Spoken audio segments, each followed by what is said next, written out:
예나 지금이나 식도락은 인간 삶에서 아주 중요한 부분입니다. 제 주위엔 하루 종일 몇 끼 무얼 먹을까 고민하면서 보내는 분들도 있습니다. 이런 식도락은 미래에도 지속될까요? 그런데 SF 황금기로 불리는 1930년대부터 1950년대까지 미국 SF 작품에 나타난 미래의 음식을 보면 식도락보단 편리성을 중시하는 것 같습니다. 대표적인 예로 식사 한 끼를 때울 수 있는 알약을 들 수 있죠. 이것은 19세기 말부터 SF 작품에 등장했고 미래를 상징하는 대표적인 클리셰가 되었습니다. 인간의 똥을 재활용하는 이야기도 자주 나옵니다. 18세기 초 조너선 스위프트의 걸리버 여행기에서 똥으로 음식을 만드는 실험이 소재로 등장했습니다. 우리나라 최초의 단편 SF 소설로 평가받는 1929년에 작가 김동인이 발표한 K박사의 연구는 똥으로 음식을 만드는 아이디어를 다루고 있습니다. 똥의 성분 중엔 몸에 흡수되지 않은 채 배출된 단백질 등 영양분이 있는데 그것을 음식으로 활용한다는 설정입니다. 이 소설은 똥 재료로 만든 음식 시식회에서 뒤늦게 재료가 똥이란 사실을 알게 된 사람들이 토하는 등 난리를 친다는 줄거리를 갖고 있습니다. 제가 2022년에 연출하여 무대에 올린 연극 발사 6개월 전에서도 똥으로 만든 우주 쿠키가 등장합니다. 물론 이 우주 식량은 실제 똥으로 만든 것은 아니었습니다. 세상에 똥 음식을 파는 곳은 없으니까요. 그런데 놀랍게도 똥으로 만든 음식은 지난 2011년 실제로 일본에서 등장한 바 있습니다. 이케다 미츠 유키란 이름의 과학자가 그 개발자인데 그는 사람의 대변을 재료로 6단계에 걸친 화학 처리 후에 여기에 콩과 스테이크 소스를 섞어서 이른바 똥 햄버거를 만들었습니다. 당시 전 세계적인 화제가 됐죠.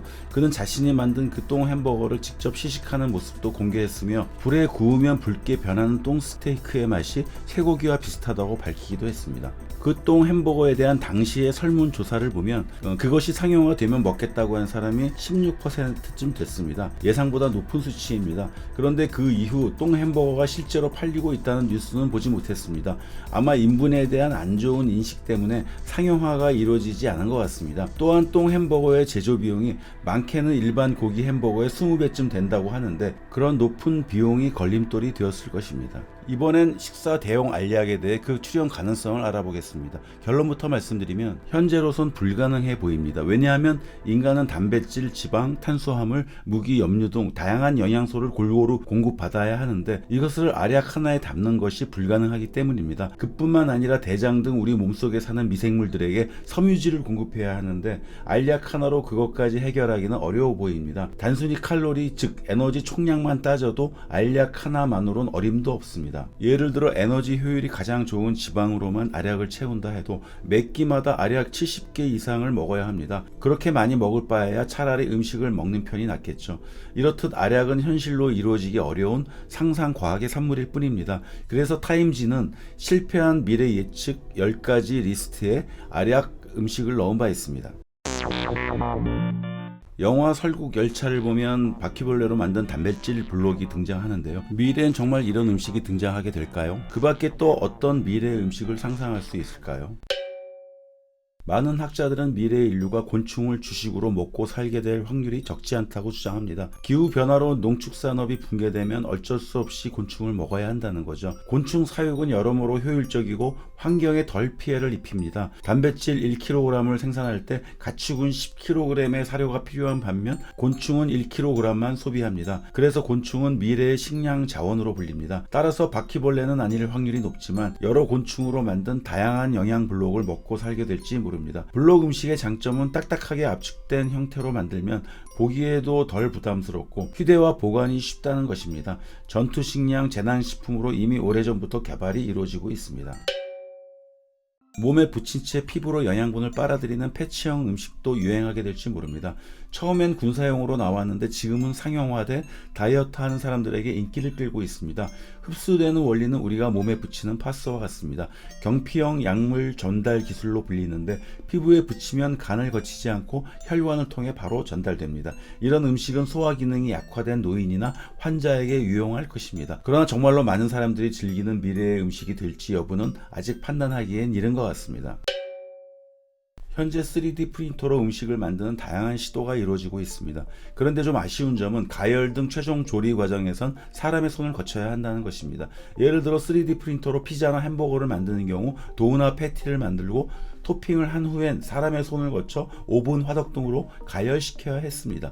그런데 최근에 3D 푸드 프린팅은 그 최종 조리 과정까지 해내는 진보된 모습을 보이고 있습니다. 미국 컬럼비아대 호드 립슨 교수 연구팀은 3D 프린터로 압출한 분말형 닭고기에 여러 파장의 레이저를 쏴서 가열시켰습니다.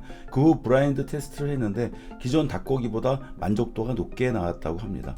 한편 최근 콜롬비아 대학 연구팀도 3D 프린터를 활용해 다양한 재료의 케이크를 레이저로 굽는 데 성공했습니다. 전문가들은 미래엔 자신의 취향과 영양 니즈에 맞춰 개인 맞춤형 음식을 3D 프린터로 요리하게 될 것으로 예측합니다.